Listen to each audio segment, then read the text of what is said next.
Good evening and welcome to our panel discussion this evening, 2021, the year for great grazing.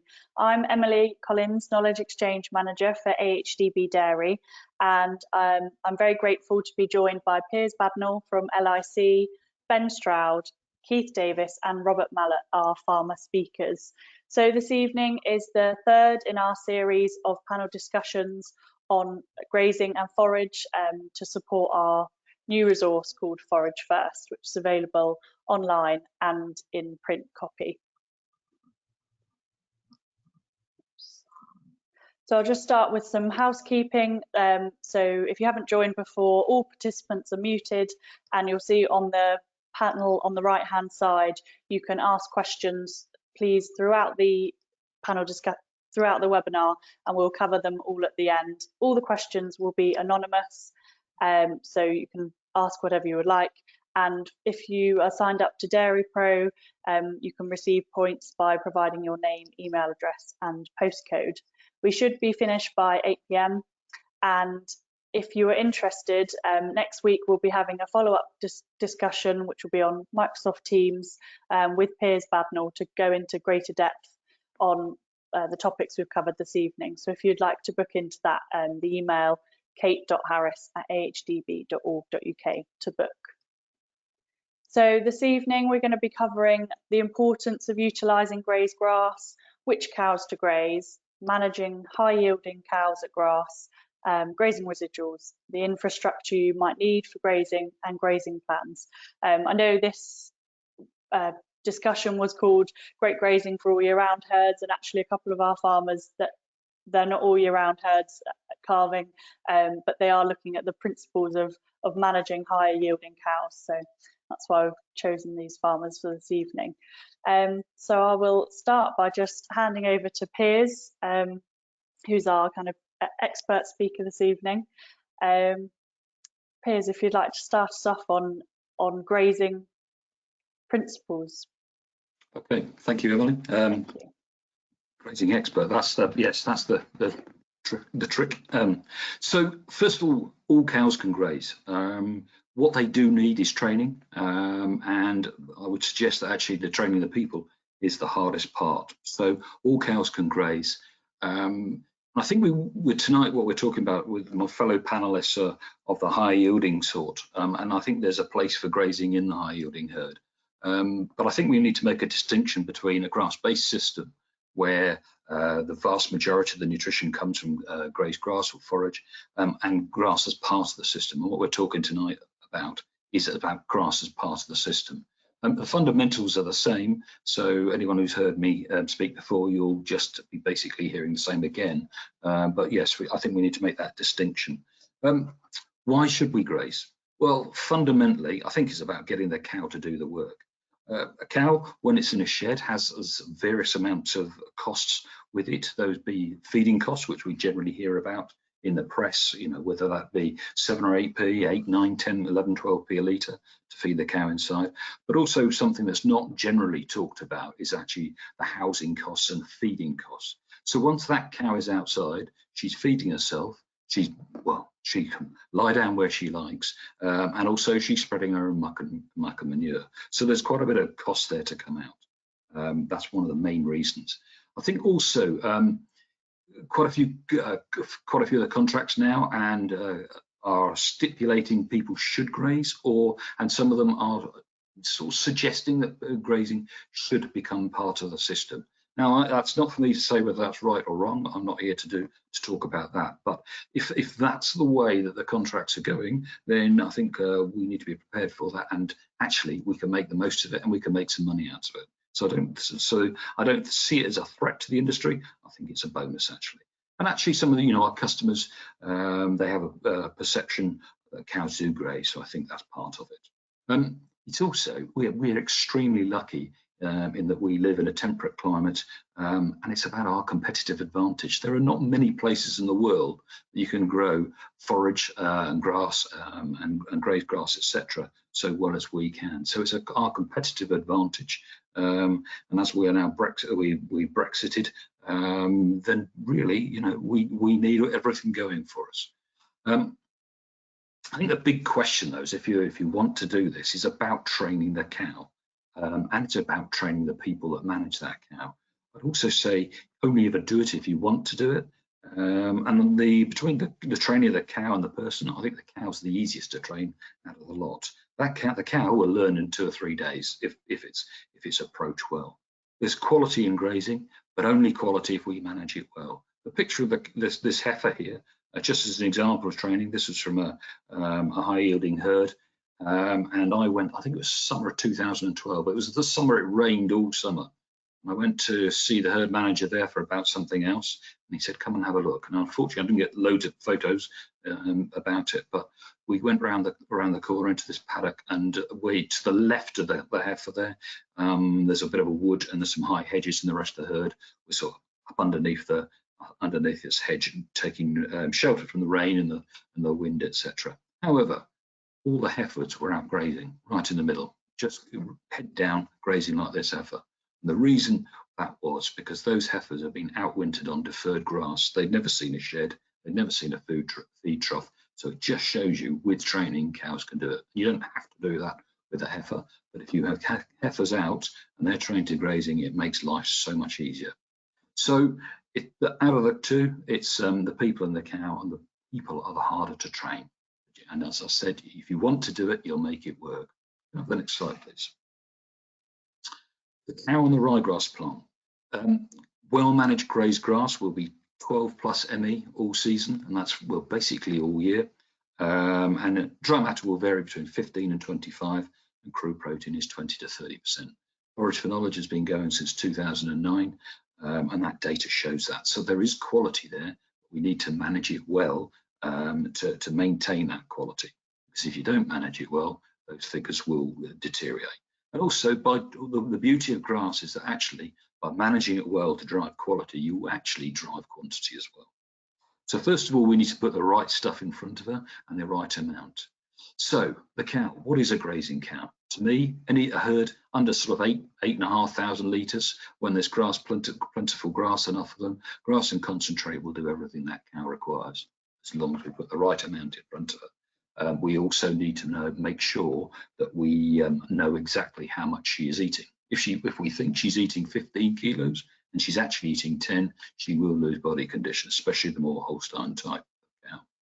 Above 8,500 litres, well, I think I break that down. Anything in that herd below 30 litres and PD positive is a grazing cow. And to me, that is managed exactly the same as a spring block calving herd, etc., on a grass-based system. That cow is a grazing cow. If we put quality in front of her, she'll do well. My only slight caveat to that is in extremely wet weather, the Holstein cow, and in a wetter autumn, will tend to lose a bit more of the body condition. So that will be just with people I talk to and work with more Holstein type cow. I just warn them just to watch body condition in bad conditions.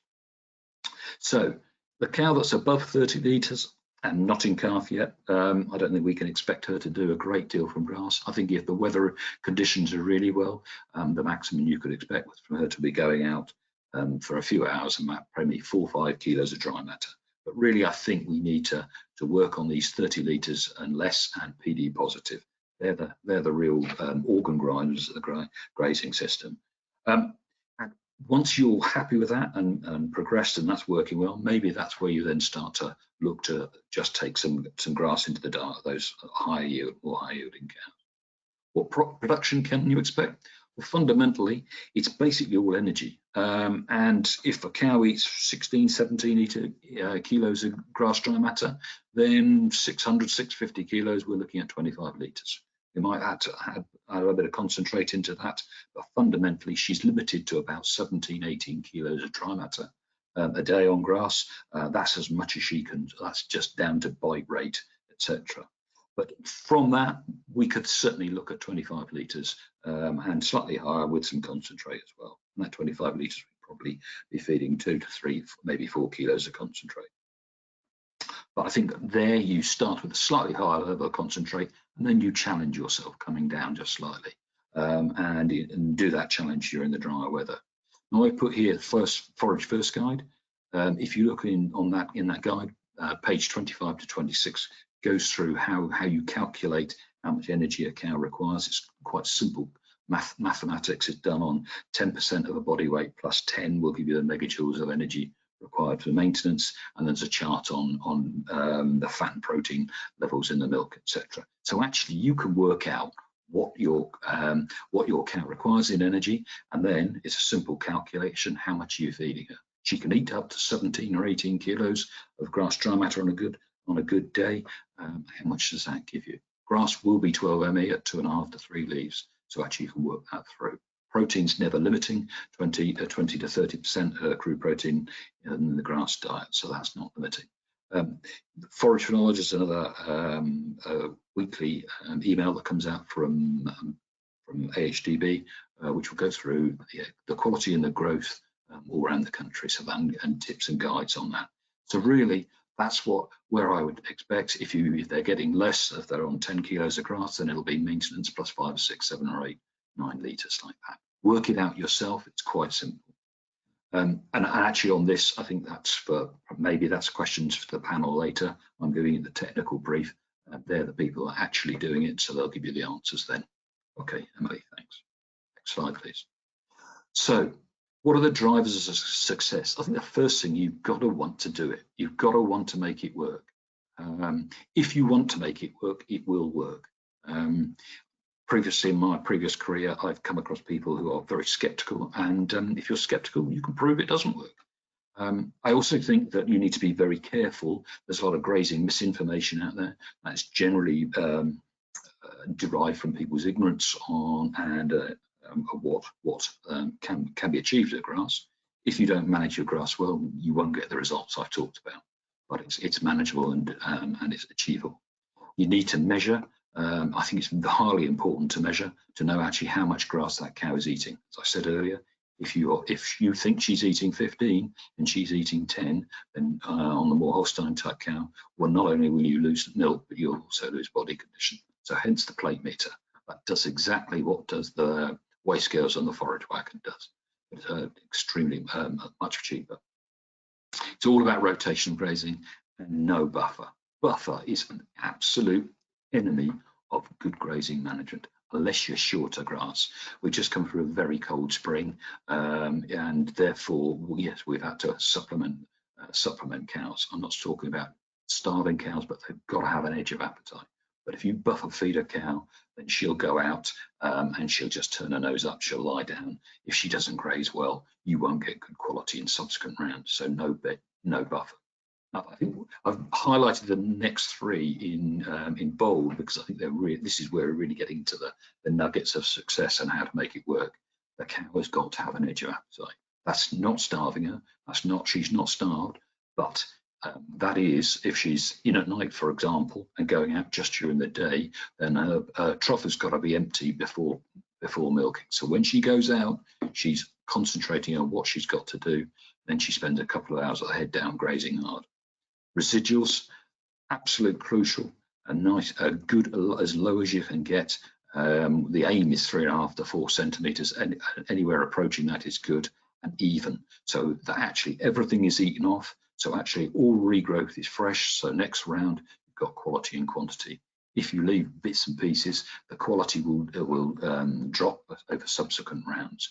So how do you get residuals? Well, not going in at too high our entry cover. So I'd suggest with a more high yielding cow, probably in the 2.6, 2.7, maybe 2.8 area, and you need to get that allocation correct.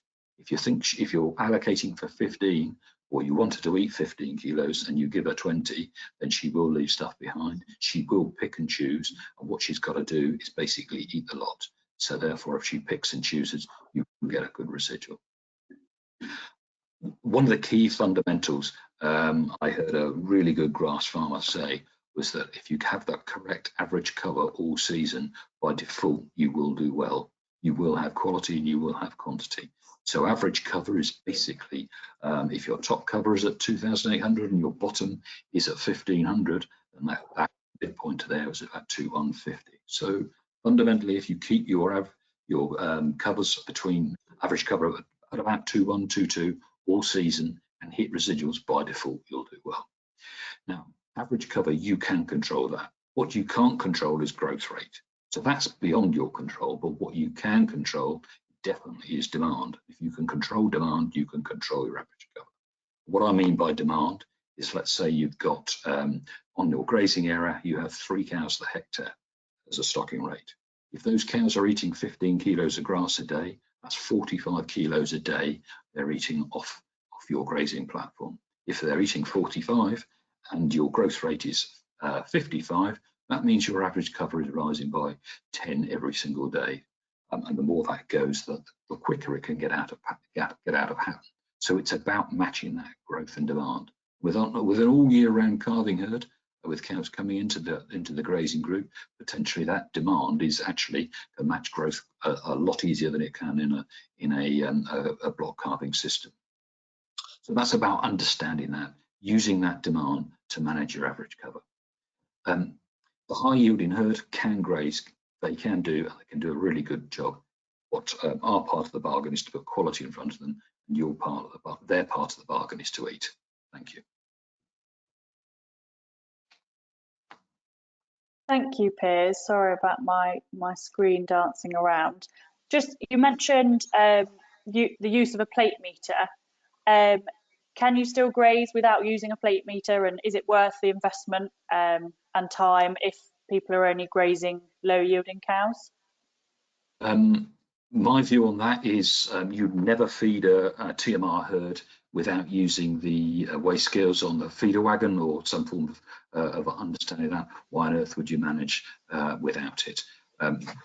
It is possible. You can follow the leaves, so grazing at 3 leaves, 2.5 to 3 leaves, watch leaf appearance. But what I think the plate meter does, gives accurate numbers.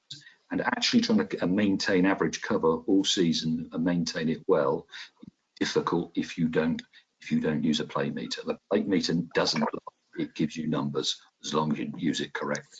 So yeah, my analogy there is if I came to work for someone and I was feeding the cows and I didn't use the weigh scales and they saw me, I'd get the sack fairly quickly, and quite right. So. All right, thank you, Piers. We'll now move on to our first farmer speaker, Ben Stroud. Thank you very much for joining us. Ben, if you'd like to follow on with your farm experience, what you're doing in Leicestershire. Yep, hi everyone. Yep, thanks for having me. So I'm farming in the Vale of Belvoir, Leicestershire, with my family. We're milking 190 cows, Holstein Friesians, and a pretty flat all year round calving pattern. So I guess we're pretty typical all year round herd. We're farming around 550 acres, growing quite a lot of grass, lucerne, maize, and then combinable crops. And all of our milk is supplied locally to Long Clawson Dairy for Stilton cheese, and we're on a solids contract, so we're paid 100% on fat and protein. So when we're talking about grazing and thinking about grazing, you know, maintaining milk quality as well as milk output is really important for us. Now, a disclaimer, I suppose, we're very much still finding our way. So I wanted to just talk about our journey and where we were and where we sort of got to. Still more we can do. So I think Piers is probably quite horrified now that we don't own a plate meter. So maybe that's an investment for this week.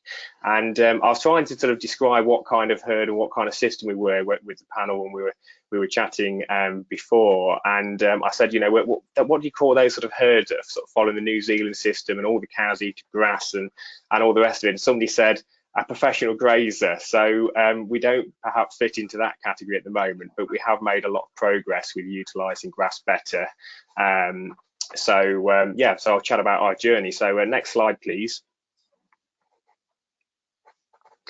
So previous challenges of the old system. So our old system, all of our cows were sort of a single group. Now we're sort of fairly high yielding herd. We're sort of sitting just below 10,000 litres, and we're sort of looking to maintain good solids all year round for our cheese contract. So the previous system was all the cows were housed during night time, during the grazing season, and fed a TMR at night, and they were out to grass during the day. And typically they would go into a field as a whole sort of group, 150, 60 cows would go into a field, graze that field for 2 or 3 days, and then you know, move on to another field in a sort of rotation.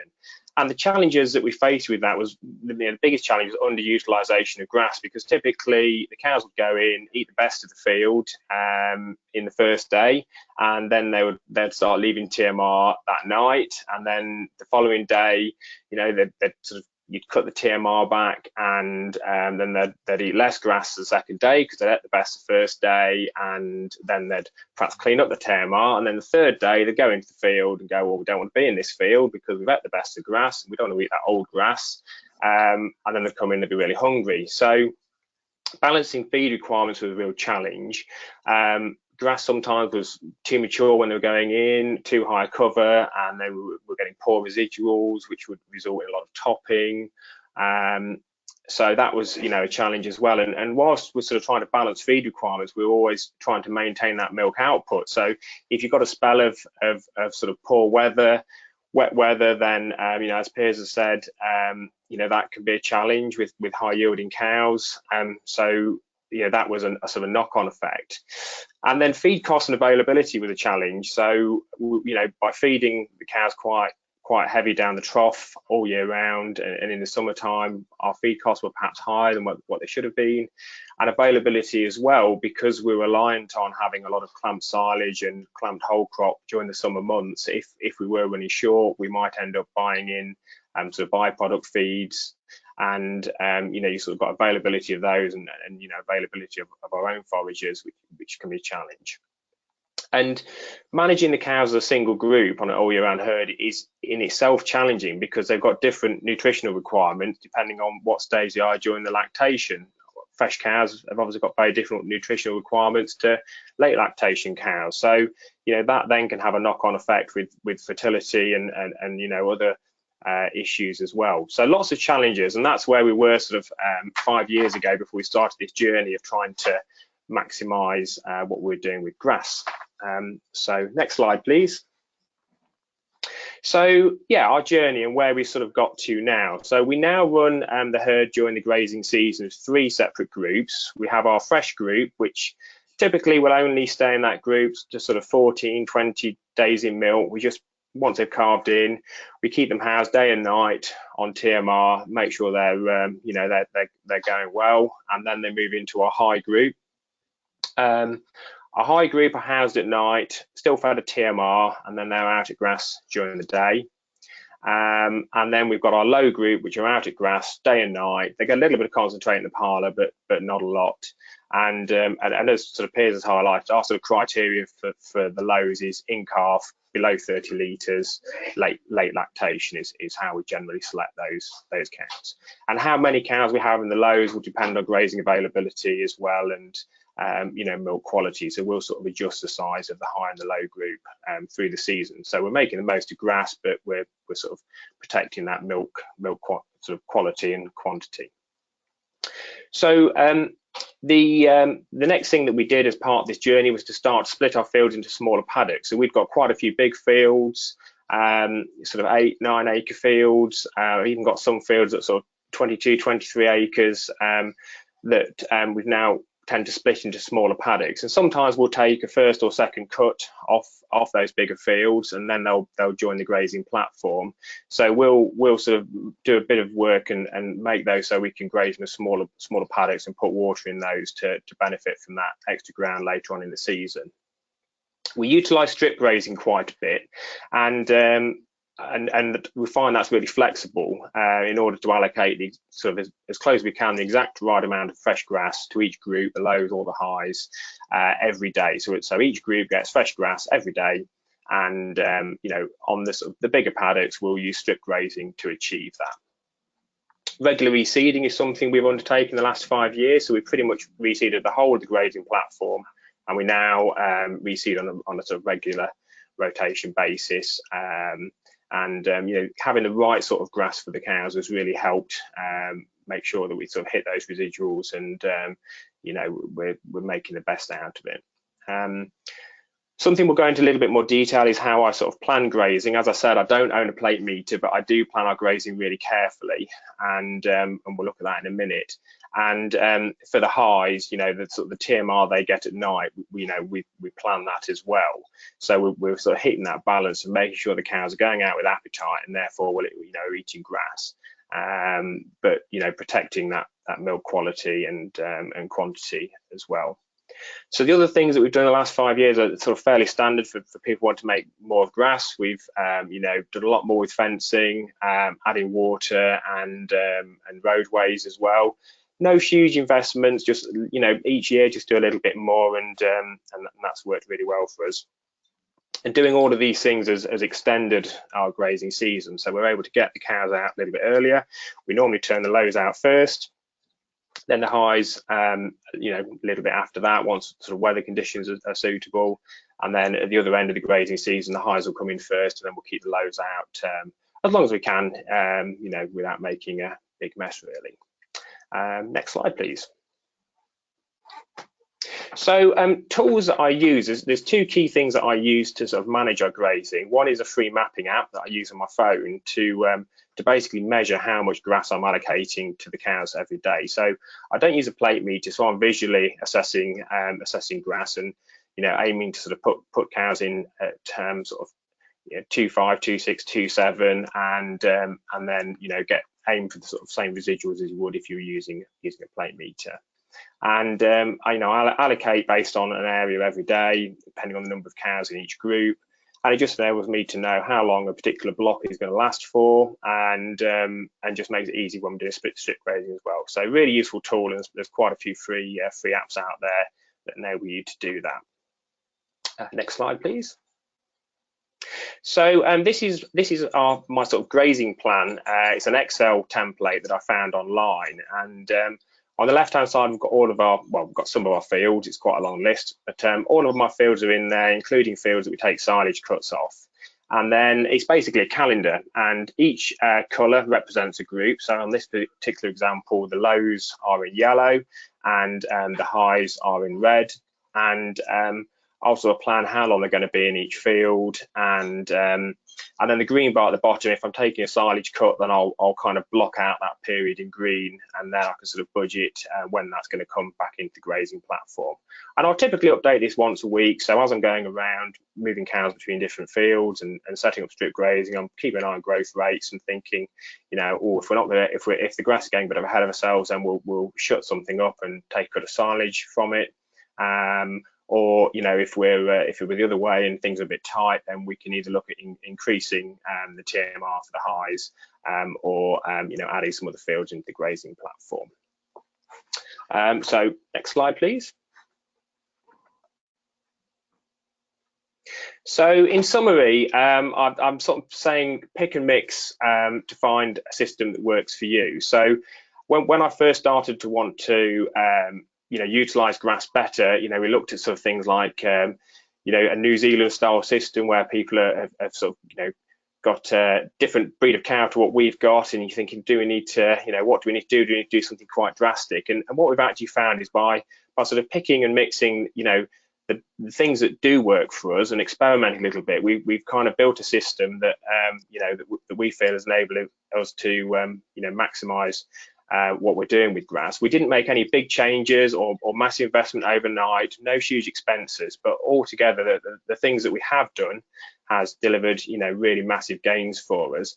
There's lots more that we can do. As I say, maybe we need to go out and get a plate meter, and we'll keep working to utilize grass better, but yeah, it's definitely a journey, and yeah, thanks. Wonderful, thanks Ben, really good to hear that, and I think there'll be lots of farmers in a kind of similar situation to yourself, not wanting to go too far either way. So yeah, it's good to hear that. We've had lots of questions, but keep them coming in, and we'll cover them all at the end and give each panelist an option to answer. So moving on to Keith Davis, you introduce us to your Daniel's farm. Good evening, I'm Keith Davis. I farm in partnership with my brother and our respective wives. We farm on the north edge of the River Severn in Gloucestershire, but don't actually farm quite right down to the river. We're looking down on it a bit. We have 120 high yielding, well I say high yielding, 10,500 litre Holsteins, very high PLI. In the past we have been the highest PLI herd in the UK. We're not quite there at the moment, but we're certainly still in the top 10. So they are real Holsteins that we're grazing. We do about 10,500 litres of cow, of which we're getting around about 5,000 litres from forage. For 10 years ago, for personal and lifestyle reasons, we took out our milking parlour and put in 2 Lely robots, which restricted the area that we can graze on, but it didn't stop us from grazing. So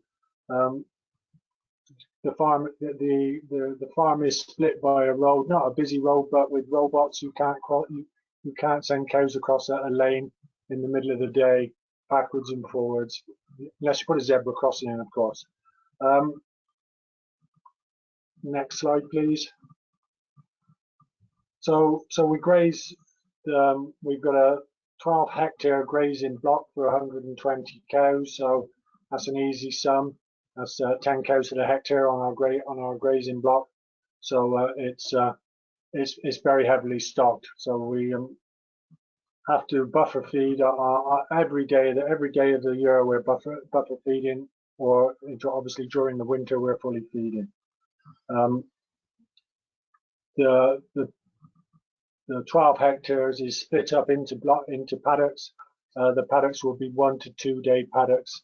If they're in there for 2 days, it is split with a fence. So they don't go in a paddock and have it for 48 hours, all the same grass.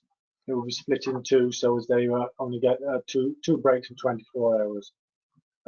When I say 24 hours, they get a break a day.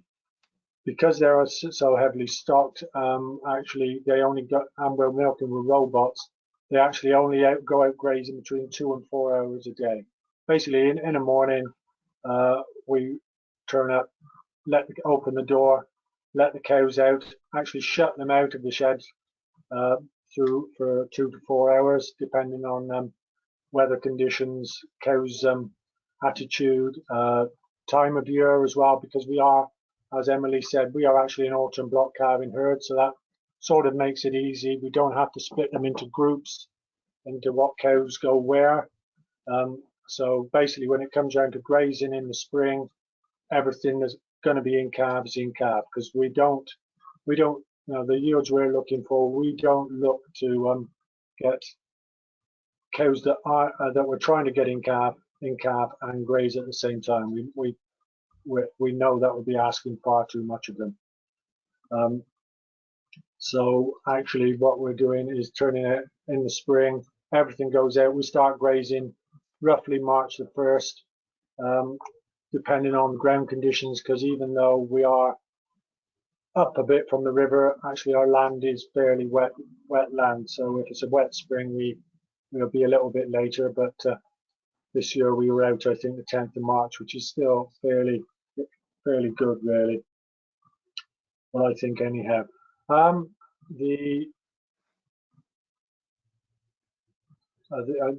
You lost me there. I forgot to say next slide, please. But anyhow, so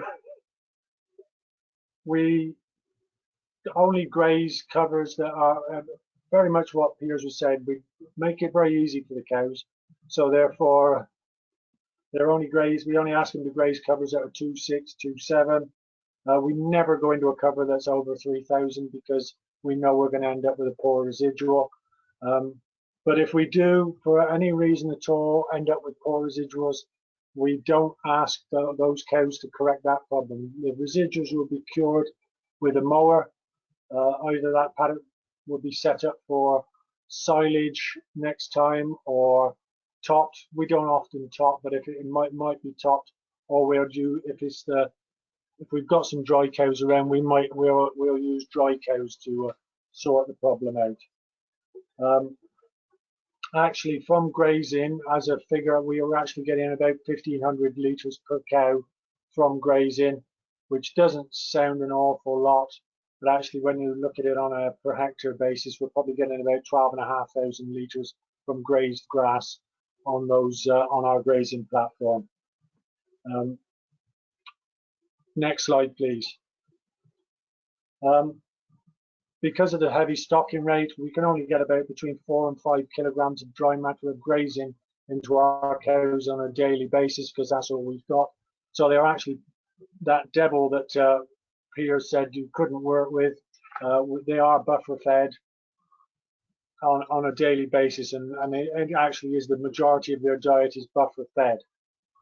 So they're actually in the housing sort of 20 hours a day, shut in the sheds, eating silage. So that is what really makes the job quite difficult. Then one day I visited a farm and saw what I thought was quite a good idea and stole it and said it was my own idea. But basically, this picture that you're looking at now actually isn't just any old picture. It's a view from our security camera. So therefore, I'm looking to get my cows, turn the cows out at 6 o'clock in the morning with an edge of appetite that Piers was mentioning earlier on. And to get that, I like that manger to be empty by 3 o'clock in the morning. So therefore, I can go on the security camera, see what time they finish eating their silage, and I can adjust what they're eating on a daily basis by what time they're finishing up. So I know what I've got out in the field, and then I also know when I'm running out of silage. So therefore, that allows me to turn the cows out with an edge of appetite. They go out, do a nice job of grazing for the 2 to 4 hours, whatever they go out for, and then they come back in, and I've got a decent residual. So that's roughly how it works. Yeah, and I'd be glad to answer any questions, because I realised I was probably quite vague as I went through there. But I did rather like saying next slide, please, because later on I might get a question from Laura Kunzberg. Thank you very much. Thanks very much, Keith. We'll just have a quick one. What is your target pre-grazing height for those who don't work in covers? Pre-grazing height, was it in inches or? I don't know, Wellingtons? Well, yeah, it would be. Hang on, I'll do it on a camera. About that big. I would say probably 5 inches, not 5 inches, 6 inches is difficult really, but 5 or 6 inches. 15 centimeters is another good figure, isn't it? Okay, thank you. We will move swiftly on to final farmer speaker, Robert. And as we have, I think you've all been chatterboxes this evening, which has been great. So we might end up going slightly over because I know we've got lots of questions. So Robert, if you could introduce us to Northleys. Thank you. Right, yeah, good evening. Can you hear me okay? Yeah. Yep. Yeah, we farm just south of the Thames, North Wiltshire. We milk 230 cows, autumn block calving with 3 times a day. So we do almost 12,000 litres a cow. Excuse me, almost 12,000 litres a cow sold. Also high genetic merit, high PLI cows. Don't let anybody tell you that Holstein cows won't graze. They will. They're good at grazing. As Peter said, a cow. They're designed to graze. That's what they'll do. And, you know, Holstein cows will graze, as far as I'm concerned, as good as any other cow. We're on a liquid milk contract opposite to Ben, so we get almost no premium for butterfat or protein. Milk sold to fresh waste, and it is literally a whitewater contract. No payment for solids, so volume is what we have to, volume is what we get paid for. Next slide, please. The key KPIs really for me are feed rate per litre. I'd rather be down below 0.3. Wasn't a very good year for grazing and everything else last year, so we're at 0.32 purchase feed cost, I'd rather be below 7 with 7.3 annual average at the moment. But considering what an awful year it was last year, no rain at all in May, very short of grass in May, which would normally be peak production, I don't think we've done too badly. Next slide. So why do we graze? Grass is just a great feed, isn't it? It's what cows are designed to do. And the way I calculated it, grass is about half the cost of silage, and it's a superior product. Why pay a contractor to make an inferior product out of your quality grass? I mean, you lose probably half the protein and a quarter of the energy from insiding grass, and you've got to pay a contractor to do it, and you've got to house your cows and pay the cost of housing them, bedding, muck spreading and everything else, which I reckon is 70p a cow a day. So good quality grass is about a quarter of the cost of concentrate. Next slide, please. So that's analysis from last month of one of our grazing paddocks. Admittedly, it's quite unusual. Dry matter isn't usually that good. Protein is usually higher than that.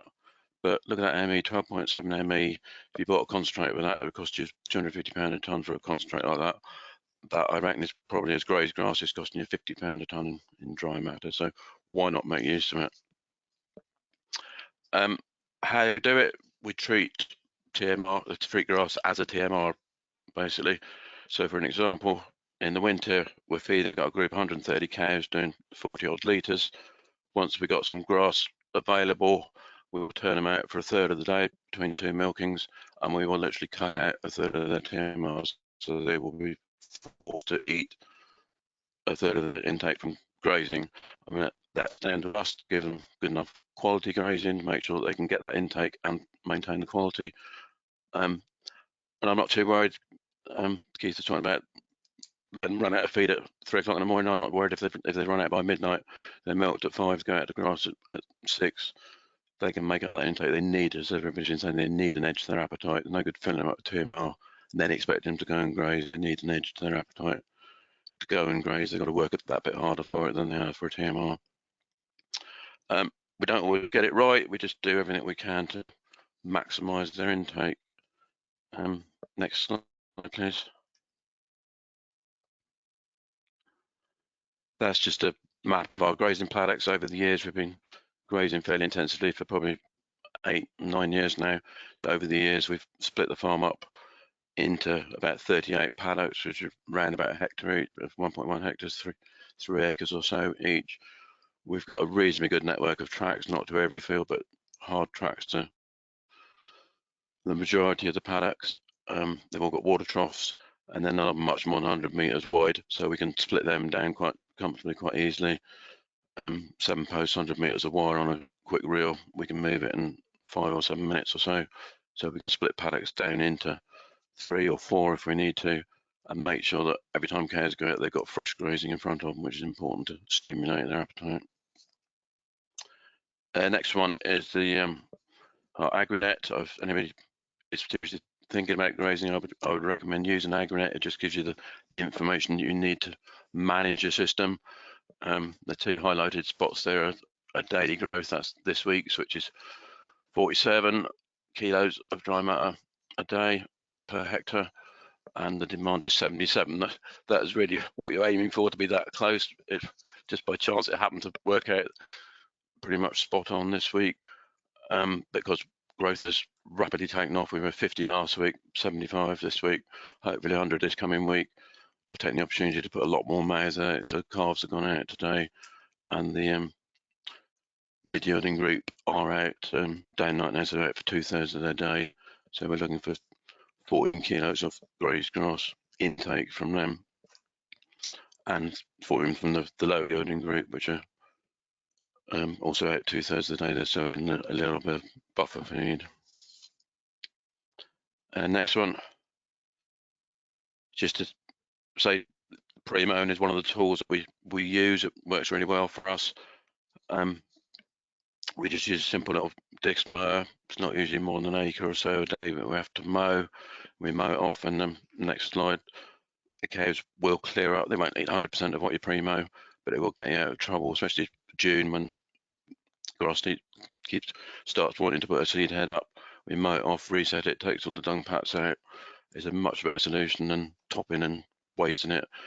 both from a utilisation point of view, but also because a clean cut is much better for the grass than chewing it off with a topper and leaving that sort of ragged head. You get much better regrowth from a pre-mown sward. We also use other ways of managing poor residuals, young stock, dry cows, or whatever else we can to make sure that the high yielding cows have always got the best grazing that we can give them in front of them.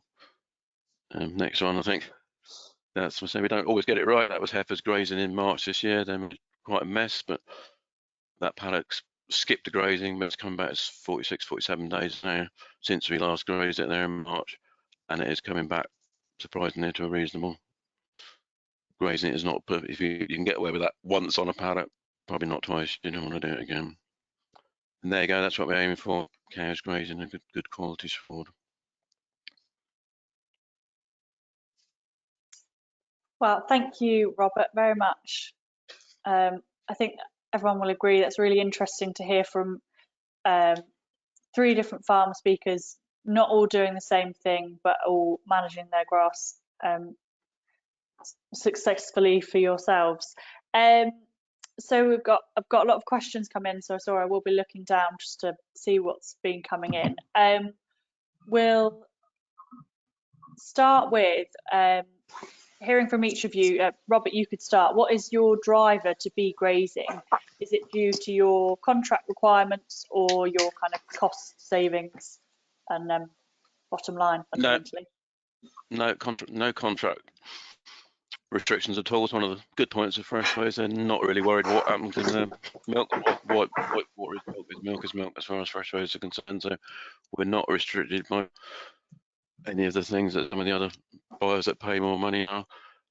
So yeah, it's cost. I mean, that's what's driving us. Average cost 25.8p last year. That's what drives us to keep costs down. Thanks. Keith, there's much the same for you? Yeah, not driven by contract, doesn't stipulate that I've got to do it. I'm driven by lowering my costs and actually making my life easier, because if I get kick the cows out of the shed in the morning, I can get around with the scraper, clean the beds back, do all the jobs with no cows standing in the way. So it's a bit of a lifestyle thing, and also it lowers my cost of production. Yeah, and Ben, and a little addition as well, as well as your kind of savings from grazing. Do you know how much you've saved in housing from extending your grazing season? Yeah, I mean, I think like the others have said, costs is key, and you know we've made some massive cost savings in what we've done by utilising grass better. But also importantly, I think we've actually been able to lift we have been able to lift our output across the year by you know, just getting the best of both systems from the cows, you know, housed and out of grass together. I don't know exactly what the costs are, the savings on housings, but one thing it has done is it's logistically made things a lot easier. The sort of the challenge of having all the cows housed at night during the summer months, it's now enabled us to focus on those fresh cows a little bit better. I think we've seen benefits as well from having the low group, where we're managing those better, late lactation, getting them in sort of better shape ahead of calving. Less risk of overdoing them when, you know, compared to before. So lots of benefits, but you know, cost and margin are the key drivers. All right, thank you. Now one for you, Piers. And obviously we could probably speak a lot longer about this, but could you explain how the ryegrass plant grows 3 leaves and what the importance is for managing grass? Okay. Yes, so this is going to be really short. Ryegrass plants have 3 live leaves. Once it's grazed, it needs to get its second leaf back up before the plant and its root structure has recovered. So coming back to that, what drives that first leaf once it's been grazed is the sugar store that's been built up in the base of the leaf. It's water-soluble carbohydrates plus a bit of a mouthful.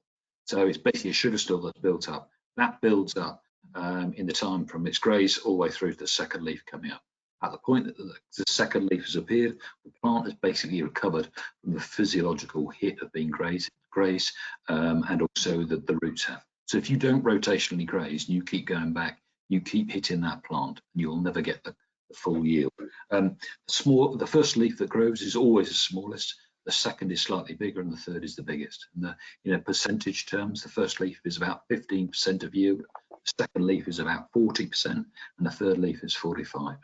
So in rotational grazing, especially when you're in this really dry period and cool, it's quite important to pull out the rotation length so that actually gives the plant the time to put that third leaf out. Because if you graze it at 2 leaves when you're short, fundamentally you're just cutting your own throat. So speed of leaf appearance is based on temperature around the soil level and the base of the plant there. So in peak growing times, end of May, it's lovely and warm, etc. Leaf appearance may be 6 or 7 4 to 3 leaves, rotation length of 20-21 days, something like that. Or actually, last few weeks, where temperatures have been really cold, leaf appearance rate could be 20-25 days. So that's length getting out to sort of 7. The size of the leaf is dependent on on all the things that make a plant grow. So if you can have 2-3 leaf plants, one that grew in winter, and it might measure. It's quite interesting about heights. It might only measure 4 or 5 centimeters if it's been a cold winter. But if you go to peak growing time, the end of May somewhere, and you stretch it all out, it could be 35 centimeters. So actually, that's why we talk about grazing at 2.5 to 3 leaves, because at peak growing time, when the leaves are really big, if you wait for 3 leaves, you'll not utilize it all. So you might as well come in at 2.5 and hit the residual, which all 3 of the speakers have said. Hopefully, that's a potted history of the grass plant. Very quick run through. Ben, one for you. Did you see any difference in lameness since you started grazing more? No, I wouldn't say that. I wouldn't say that we've seen any increase in lameness from additional grazing. I think we've learned some lessons on the trackways about what we can get away with in the right sort of surface. So yeah, I think we haven't seen any increase in lameness, but I think you just need to make sure that you've got a cow-friendly surface on your roadways. Emily, can I just jump in there? One way to test whether your track's any good, take your boots off, walk on it in socks. Do it when it's dry. I don't know whether it's floody and wet and horrible. If you can walk on it without looking where you're going, then that's fine for the cow. Good point. Good point. So a question, and I know each of you have got different ways of doing it. Should I split my herd into 2 groups to graze them, 130 cows in all? If so, how? Highs and lows, or in calves and not in calves? So I didn't. Ben. Well, I mean, Piers has given a sort of a great sort of way of grouping those cows, and I'd sort of agree with that. So for us, our lows are in calf, below 30 litres, and sort of getting fairly late on in the lactation. There are sometimes other reasons why we might put other cows in there. We find heifers quite often do quite well in the low group, just because they're producing less milk and they've got a lower nutritional requirement. I think sometimes as well, some heifers can struggle in the highs with sort of some of the bigger cows pushing them around sometimes. So, but yeah, that's kind of our cut off for what goes into lows. Thank you. And anything to add on that, Piers? The hardest question is a one-man band with 100 cows doing 12,000 litres. What do I do, Piers? That's really difficult. There's a number of ways doing it, and I think it depends on what level of yield you're at, and therefore the sort of challenge on those cows. Probably the easiest is split, having a highs and lows. But if the setup doesn't really work well for that, I think, as Ben said, highs with lows during the day and then back in at night. And if you've got a seg gate, then that makes that nice and easy. Fundamentally, to make this work and to carry on doing it and make money out of it, it's got to be reasonably simple. So I'd bear in mind what we're trying to achieve. Don't overcomplicate the system, because if it's overcomplicated, it'll never last. You know, it's no point having a month's worth of money and then, oh, sod that, I've given that up because it's just too blooming awkward. Yeah, great point there. Robert, one for you. What is the best time to feed buffer if you have to, but still achieving an edge on appetite? So I was just wondering, you said you leave it perhaps a bit longer than Keith will. How did you decide on that? Was it a bit of... normally just for practicality of getting them in, the last milking, which I go out with the overnight ones, so they're in the shed. When after the night milking from midnight till 5 in the morning. The only exception to that sometimes is to turn it around, like last time we had a really hot spell, had a lot of heat stress. We decided to keep them in and feed them during the afternoon and let them out evening when it was cool, and that worked quite well. So other than that, it's convenience, and we haven't got to go out and get them out of the field at 4 o'clock in the morning, or not the highs anyway. Yeah, I guess like you're saying, the simple system for you. And Keith, how did you find your magic time? Trial and error, really. Just we found that if they ran out much before, well, certainly if they ran out before midnight, we were losing about 1 litre a day in milk yield, and not gaining an awful lot more grass intake in the field. So and just through trial and error, moving it about a little bit, we've sort of dropped on 3 o'clock seems to be the time that they go out. They stick their heads down, they graze pretty much constantly for a couple of hours, and sometimes 3 hours they'll keep their heads down, and then and you get a decent residual, which you would still get in if you were finishing at if they were running out of grub at midnight. But we seem to lose about 1 litre of milk a cow a day. So we just that's where we ended up. And also once again, if we drifted on much beyond the 3 o'clock, you ended up 4 or 5 o'clock in the morning before it ran out. They wouldn't. It was surprising how quickly they would stop grazing. If they ran out at 4 o'clock in the morning, they would go out and graze for 3/4 of an hour, poor residuals, and not much appetite for grazing. So it is quite a fine balance, and I don't look at the security camera on a daily basis, but I'm certainly looking at it on 2 to 3 times a week.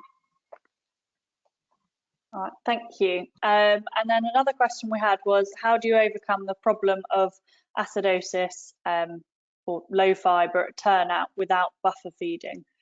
So, and I guess as most of you are buffer feeding, you don't tend to have a problem with that. Piers, might you have experience? I've got a comment to make on that. As I said when I was talking, when the cow goes out, she's feeding herself, she's spreading her own muck and urine, etc. There's no bedding, etc. So I would, unless someone's dropped into penalty band, which are quite big hits, if it's a drop in butterfat and it's down, I wouldn't worry about it. The other thing on there's a lack of understanding within the nutritional world, or seems to be a lack of understanding on actually a grass-based diet will produce lactic and propionic acid, and therefore that's not detrimental to the rumen microbes, as opposed to a grass will produce acetic acid as opposed to a starch-based diet which will produce lactic and propionic. The acetic acid can go a rumen, or the rumen with that, with acetic acid can drop to a lower level of pH, and that's not detrimental to the microbes, whereas lactic is. So I think, yeah, you'll make more if you lose a bit of butter fat and you lose a bit on the milk price. You'll gain far more unless you drop into penalty bands. And fundamentally, as you go forward, the vast majority, a lot of contracts are on new constituents. Part of that is breeding. You can have 2 herds next to each other on the same grass and different fats and protein levels, and that's just down to breeding. So that's a long-term, right? That's a long-term goal. All right, thank you. And then perhaps for Robert, does high crude protein in fresh grass cause an issue with fertility? we don't serve cows when they're out grazing, so I would guess it probably does, but we avoid it by autumn calving, and we don't generally put cows that we're serving out to grass. Just go back to the buffer feeding thing. One that we've tried in the past that's worked really well actually is feeding nutritionally improved straw pellets, which you'd think would have very little nutritional value, but they seem to add to the digestibility of the grass because they slow the throughput. Just a bit of fibre, so they'll protect the butterfat and slow the throughput, and the cows actually get more out of the grass rather than less. So I think that's quite a good supplement for cows that are grazing good quality grass if you need something. Thank you, good point there. Ben, did you have anything to add on that, or are you the same with fertility wise? Yeah, I mean, we are our sort of highs will, you know, they are being served while they're in that group, and you know, our fertility is really good. We haven't seen a drop off in fertility since we've sort of pushed the cows a little bit harder on grass. I mean, they are getting a full TMR at night, so it's a case of making sure their ration overall, the grass and the TMR sort of are balanced. But yeah, no fertility issues. But I think you just got to be mindful about, you know, not having them out perhaps too early when the weather conditions aren't suitable, and particularly in the autumn, resist that trying to keep them out too long. In the last 5 years, we've made mistakes on that by keeping the highs out too long, and then, you know, you see the knock-on effect on that fertility wise for some time afterwards. So, you know, just be respectful of sort of what they are and where they are in their lactation, and you know, treat them accordingly. Right, thank you. And then what is your policy for reseeds? Do you ever overseed as paddock maintenance rather than the full reseed, and what is your success with that? So for us, I will generally try and put a sort of break crop in between the grass reseed. So I'll normally try and put a cereal in, you know, plough the grass up or whatever, put a cereal crop in and then put it back to grass. I find that gives you better options for weed control. So yeah, that's what we tend to do compared to overseeding. Okay, thank you. And one for you, Keith. How do you deal with heat stress on hot days, not cold days? Heat stress, I've got a huge number of fans in my sheds. So I've got, so in the sheds we've got 3 large fans and another 3 smaller fans to keep the temperatures down in the shed. So we've invested in that because we certainly did suffer from heat stress in the sheds. But, any difference at grass? They're not out. They're not out when it gets hot. They go out at 6 o'clock in the morning, and the latest they stay out is until about 10 o'clock in the morning. All right, thank you. And then Keith, any tips for grazing with robots? There might be a few on. Persistence and patience. It does make it a lot harder because you've got to have access back to the robots on a 24-hour basis. Like I say, we're relatively lucky with that. I visited various farms with grazeway systems, and if you stick with it and work at it, they are successful with them. But they do take some getting used to, and you've got to be persistent. A bit like Piers was saying earlier on, you've got to make it. You've got to want to do it. If you want to do it, it will work. Thank you. Nice there. Robert, I know you mentioned you use a few different methods to hit residuals. Someone's asking, could you use young stock or dry cows to graze out the last bit, or are you better to use a mower to level things up? How do you decide? Yeah, absolutely. We've got a few paddocks now that we haven't grazed very well, and I've got a mob of 70 in-calf heifers, and that's the plan tomorrow. They will go in and tidy up and take the residues down. The key is to get them down quickly. As Piers explained, that that reserve of energy in the grass root or the bottom leaf is what it needs to regenerate. If you graze it for 2 days and then put cattle in for another 3 days, you'll take all that reserve off and get a much slower regrowth. So the important thing is that just follow the cows in, tidy up the regrowth out within 48 hours, get it down, and away you go, and that's reset it. So yeah, it works really well.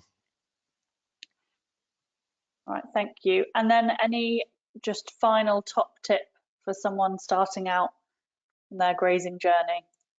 We'll go Robert, Keith, then Ben. Just have confidence in what cows can do with grass. Really, cows are grazing animals. There's so many of them are housed 365 days. They really don't need to be. Cows are good at grazing. That's what they do. It's farmers aren't very good at it, as Piers said. All right, thank you. Stick with it, patience, and have a good idea how much food you're feeding, because if you've got, know what you're feeding in the main. If you're buffer feeding, know what you're feeding in the manger, and know what you're feeding in the field. Because if you get that right, grazing is a lot easier. Yeah, I mean, I'd agree with what Keith is saying. Plan and manage things carefully. We plan what we're doing grazing wise. We calculate what we're feeding and achieve that balance. And I think to also echo what Piers has said, the cows learn quickly, but the person, it can be the worst enemy, really. So the cows know what they're doing. It's the people that can sometimes struggle to make the changes or fall foul. I think if I look back 5 or 6 years ago, it actually felt at times like the cows were running the farm. They were deciding which fields they were going to go into. We actually had it. I can think of an instance actually where the cows would go down a roadway and stand at an open gate, refuse to go in. And then to my horror, somebody would go down and let them into another field. And, and at that point, that's when I really realised the cows were actually running the farm. And, we had to take a stand. Oh, that's great. Perseverance. And Piers, any final word? I think, yes, from the cow side, it's edge of appetite. But I pick up on Keith has said, is you've got to know what they have eaten, what they can eat, so get that right. But edge of appetite is very important, and as all three speakers have mentioned about, if they've been buffer feeding, they've got edge of appetite is there. So the buffer feed is the enemy if it's the dominant factor. And on grass, it's repeat, residual, average cover, repeat, residual and average cover. Manage that. You'll have the right grass in front of you, which will make utilisation from the edge of appetite easier. Fantastic. Well, thank you to all of our panel, and thank you for listening. Sorry we have run over slightly. If you do want to delve a little bit deeper and have a bit more of a conversation discussion with like-minded farmers, then next week the follow-up discussion with Piers, do email Kate, emails on the screen, take a quick picture, and to join that it will be daytime. So that kind of brings us to the end of our series of panel discussions, but do keep an eye on our events pages. We're running with strategic dairy farms, and there'll be meetings covering a range of topics which do include grass and forage, and tools and resources available. So we've obviously got our new resource, the Forage First Guide, which is available online, or if you do want a printed copy, then just get in contact with your local knowledge exchange manager and we'll get some sent out for you. We also have weekly emails, which are called Forage for Knowledge. So they're great, and we've got farmers across the country that are measuring grass. So if you're not measuring, then that might give you a little bit of an idea of what you could be growing that week. So you can get signed up to that. And probably just to highlight, there is a cow tracks booklet. So I don't know if Ben, you did use that for yours, but that is available if anyone's looking to put in some new infrastructure. So thank you very much for joining us this evening. Take care. Thanks all. Bye. Thank you. Bye.